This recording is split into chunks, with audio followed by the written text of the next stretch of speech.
Hello guys, welcome back to Abhinaya vlog. So ഇന്ന് നമ്മൾ എന്താ ചെയ്യാൻ പോകുന്നതെന്ന് വെച്ചാൽ നമ്മൾ ഒരു ഈവനിങ് സ്നാക്സ് ആണ് ചെയ്യാൻ പോകുന്നത്. സോ അതിനുവേണ്ടി എന്തുകൊണ്ട് നമ്മൾ A few moments later.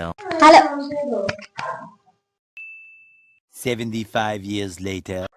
Hello guys, welcome back to Abhinaya vlog. So ഇന്ന് നമ്മൾ ഒരു ഈവനിങ് സ്നാക്സ് ആണ് ചെയ്യാൻ പോകുന്നത്. സോ ഇവിടെ ഒരാൾ ഞാൻ ഇൻട്രോ വന്നപ്പോൾ ഭയങ്കര ചിരിയായി. സോ നമ്മളിവിടെ ഒരു ഈവനിങ് സ്നാക്സ്, അത് തട്ടിക്കുട്ട് നമ്മുടെ വിധത്തിലുള്ള ഒരു സ്നാക്സ് ആണ് നമ്മളിവിടെ ചെയ്യാൻ പോകുന്നത്. അതിന് നമ്മൾ പൊട്ടാറ്റോ എല്ലാം വാങ്ങിയിട്ടുണ്ട്.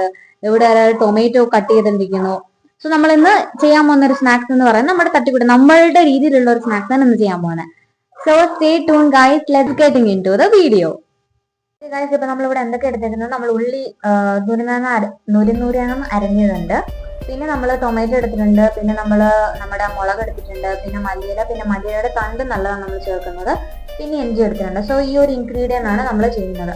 പിന്നെ ഇതിൻ്റെ കൂടെ നമുക്ക് വെളുത്തുള്ളിയും ആഡ് ചെയ്യാം. സോ കട്ട് ചെയ്യാൻ പോകുന്നേ ഉള്ളൂ. സോ അതുകൊണ്ട് എൻ്റെ അടുത്ത് കാണിക്കാൻ പറ്റാതെ നമ്മൾ ഈ ഒരു 1 2 3 4 5 6 ഐറ്റമാണ് നമ്മൾ എടുത്തിട്ടുള്ളത് നമുക്ക് ആഡ് ചെയ്യാൻ വേണ്ടി. ഉരുളക്കിഴങ്ങ് വേവിക്കാൻ വെച്ചത് കുറച്ച് നല്ലപോലെ ബോയിൽ ആയില്ല, കുറച്ചുകൂടി ബോയിൽ ആവാനുണ്ട്. അത് ഫുൾ ആ ഉരുളക്കിഴങ്ങ് ഒബ്സർവ് ഒക്കെ ചെയ്യണം. നമ്മൾ ഇട്ടേക്കുന്ന ഉപ്പ് മഞ്ഞപ്പൊടി എല്ലാം ഒബ്സർവ് ആയി അതിന്റെ തുണി ഇങ്ങനെ ആ ഷെല്ല് ഇങ്ങനെ പുറത്തോട്ട് വരുമ്പോഴായിരിക്കും പീൽ ചെയ്ത് വരുമ്പോഴായിരിക്കും നമുക്ക് നല്ല സോഫ്റ്റ് ആയിട്ടുള്ള പൊട്ടേറ്റോ കിട്ടുക. നമ്മൾ എടുത്തേക്കുന്ന മൈദ എടുത്തിട്ടുണ്ട്, പിന്നെ നമ്മൾ നമ്മുടെ ചപ്പാത്തി പൊടി എടുത്തിട്ടുണ്ട്. രണ്ടും മിക്സ് ചെയ്യുമ്പോൾ നമുക്ക് നല്ലൊരു കൺസിസ്റ്റൻസിയിൽ വരും. സോ അതുകൊണ്ട് നമ്മൾ ഇത് എടുത്തിട്ടുണ്ട്. പിന്നെ നമ്മൾ ഉപ്പ് ആഡ് ചെയ്യുന്നുണ്ട്, കുറച്ച് ഉപ്പ് വേണ്ടിയ അളവിനുള്ള ഉപ്പ് ആഡ് ചെയ്യുമ്പോഴായിരിക്കും നമ്മൾ അത് കുഴയ്ക്കുമ്പോൾ നല്ലൊരു രീതിയിൽ വരത്തുള്ളൂ. സോ അതിന് നമ്മൾ ഉപ്പ് ആഡ് ചെയ്തിട്ടുണ്ട്. നമ്മൾ മല്ലിപ്പൊടിയാണ് ആഡ് ചെയ്യുന്നത്, 1/2 ടീസ്പൂൺ ആഡ് ചെയ്യണം. മുളക് പൊടി ആഡ് ചെയ്യുന്നു. ഞാൻ പോകുന്നത് പെരുംജീരകത്തിന്റെ പൊടിയാണ്, അതുകൂടെ ആഡ് ചെയ്തിട്ടുണ്ട്. ചെയ്യാൻ പോകുന്നത് നമ്മുടെ വറ്റൽമുളക് നമ്മൾ ഗ്രൈൻഡ് ചെയ്തതാണ്, നമ്മുടെ വീട്ടിൽ തന്നെ ചെയ്തതാണ്. സോ അത് നമ്മൾ ആഡ് ചെയ്യുന്നുണ്ട്. ഇനി നമ്മൾ അരിഞ്ഞു വെച്ചിരിക്കുന്ന എല്ലാ കാര്യങ്ങളും നമ്മൾ 6 ഐറ്റം അരിഞ്ഞു വെച്ചിട്ടുണ്ട്. ആ 6 ഐറ്റം നമ്മൾ ഇതിൻ്റെ അകത്ത് ചേർത്ത് കൊടുക്കുക. നമ്മൾ വേണ്ടത്ര ആവശ്യത്തിനുള്ള അളവിനുള്ള നമ്മൾ വെള്ളം ഒഴിച്ചു കൊടുക്കുക. നമുക്ക് എങ്ങനെയൊക്കെ കൺസിസ്റ്റൻസി നമ്മൾക്ക് ആ ഒരു ആട്ടാൻ പറ്റും, ആട്ടാനല്ല കുഴയ്ക്കാൻ പറ്റുമോ ആ ഒരു രീതി നമ്മൾ കുഴച്ചെടുക്കുക. കയ്യിൽ കുഴയ്ക്കുന്നവരുണ്ടാവും, നമ്മൾ സ്പൂണിൽ ചെയ്യുന്നവരുണ്ടാവും, ചിലവർ ഗ്ലൗസിൽ ചെയ്യുന്നവരുണ്ടാവും. സോ നിങ്ങൾക്ക് എങ്ങനെ വിഷോ സോ ആ ഒരു പരുവത്തിന് നിങ്ങളാണെങ്കിൽ അത് കുഴച്ചെടുക്കുക. നമ്മളിവിടെ സ്പൂണിലാണ് ചെയ്യുന്നത്. അപ്പൊ സ്പൂണിന് നല്ലപോലെ കുഴച്ച് നല്ല വൃത്തിക്ക് ചെയ്തെടുക്കുക.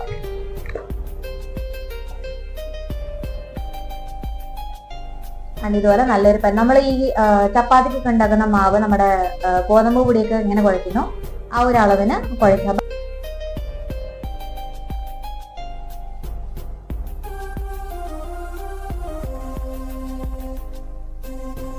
ഇവിടെ നമ്മൾ കുറച്ചുകൂടെ ആ ഒരു സ്നാക്സിന് കളർ വരാൻ വേണ്ടി നമ്മളിവിടെ മഞ്ഞൾപ്പൊടി ആഡ് ചെയ്യുന്നുണ്ട്.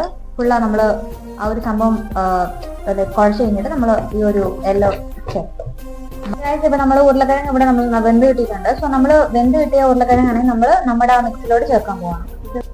ഇപ്പൊ നമ്മൾ ഇവിടെ എന്താ ചെയ്യുന്നത്, നമുക്ക് ആക്ച്വലി അത് ഉടച്ച് ചേർക്കണം എന്നായിരുന്നു ആഗ്രഹം. പക്ഷെ ഇത് കുറച്ച് വെന്തിട്ടുള്ളൂ. കുറച്ച് മീൻസ് വെന്തിട്ടുണ്ട്, പക്ഷെ അത്ര വെന്തിട്ടില്ല, ഒരു 80% വെന്തിട്ടുണ്ട്. സോ നമ്മളിതിപ്പോ കട്ട് ചെയ്താണ് നമ്മൾ അതിൻ്റെ അകത്ത് ചേർക്കുന്നത്. അപ്പൊ നമ്മൾ കട്ട് ചെയ്താലും സ്മാഷ് ചെയ്താലും ഒരേ ടേസ്റ്റ് ആണ് കിട്ടാൻ പോകുന്നത്. പക്ഷെ സ്മാഷ് ചെയ്ത് ചേർക്കുമായിരുന്നെങ്കിൽ കുറച്ചുകൂടെ നമുക്ക് കുറച്ച് സോഫ്റ്റ്നെസ്സും അല്ലെങ്കിൽ നല്ലൊരു രീതിയിൽ വന്നതന്നെ. പക്ഷെ കുഴപ്പമില്ല, നമുക്ക് ട്രൈ ചെയ്ത് നോക്കാം. നമുക്ക് കട്ട് ചെയ്താണ് ചേർക്കാൻ പോകുന്നത്.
ഗായ്സ് ഇവിടെ നമ്മുടെ സ്നാക്സ് റെഡി ആയി, പൊട്ടേറ്റോ വെച്ചിട്ടുള്ളത്. സോ നിങ്ങൾ ട്രൈ ചെയ്ത് നോക്കുക ഗായ്സ് വീട്ടില്. ഈ പ്രൊസീജിയർ ആണ് എല്ലാം ചെയ്യേണ്ടത്. സോ നിങ്ങൾ ട്രൈ ചെയ്ത് നോക്കിയിട്ട് എങ്ങനെയാണെന്ന് പറയാം. സോ സൈനിങ് ഓഫ് ഫ്രം അഭിനയ. ബൈ.